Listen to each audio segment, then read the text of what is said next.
Most extreme.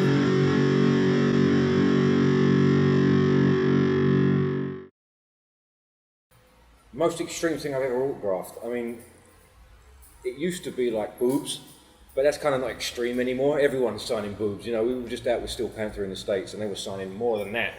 You know, so I think we signed a baby once.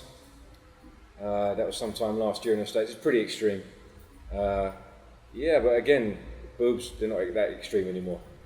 The most extreme, again, extreme is a difficult word to answer. You know, we had a big show in Japan a couple of months ago at the Budokan, you know, which is a big legendary venue in Japan. And one of my guitar pedals, I bought a new pedal in Japan, put it in the rig, worked fine. Came to the show, and it always does that. You know, everything works fine until 5 seconds before the show. You know, so the pedal, something happened in the rig where the whole thing shut down, and you know, I kept everyone waiting for about 30 minutes in one of the biggest shows of that Japanese run. So of course it's the new guy, you know. But that was probably that. Most extreme pre-show ritual. I mean, aside from putting on the superhero costume, you know, I mean, I used to. You know, I always go out on stage a bit early and soak in the vibe and, you know, the room and the atmosphere and stuff. So again, it's not really extreme. I hate to disappoint you. I'd love to say, you know, we do this crazy stuff and these voodoo rituals and stuff like that, but, you know, we really don't. But, yeah, you know, going out early, soaking up the vibe, and again, putting on the superhero costume, you definitely feel like an extreme kind of character. And there's 5 of you up there, so you're definitely like it's like the Avengers, you know what I mean? The Avengers of heavy metal. The most extreme band we've toured with, I mean, there are different variations of extreme. You know, you've got people like Steel Panther, again, who I mentioned earlier on, are extreme one way, and then, you know, we were just down there with Ozzy in South America, and he's like the godfather of extreme, you know, biting heads off bats and pissing on the Alamo and all that sort of stuff. So, not so much anymore, but definitely he's been probably the most extreme artist of the last, 20 years in rock and roll.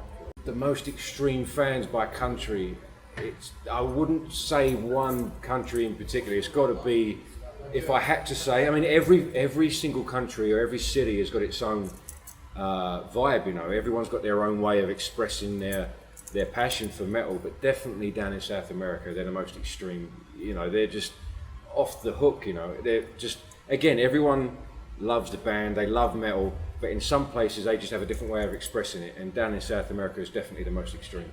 I think the most extreme thing I've ever bought, again, is a pretty boring one, but at the time it was extreme for me. I think when I first bought my first house, you know, it was the first time that you're making big transfers on big sums of money, and it was definitely extreme for me at the time. Probably the most extreme thing that I do well, apart from music, you know, I do like a lot of graphic design, a lot of painting, a lot of, you know, graphic art and this, that and the other, and, you know, the good thing about it is it's still a hobby. It's not one of those things where, you know, you do a hobby and when it becomes your profession, and you're kind of relying on it to put food on the table, it kind of takes a bit of the magic out of it, whereas the digital stuff is still a hobby. I'm still learning how to do it, and it's still got that magic of the unknown, and I'm not reliant on it, so definitely that one. The most extreme food definitely tried was you know, the Fugu in Japan.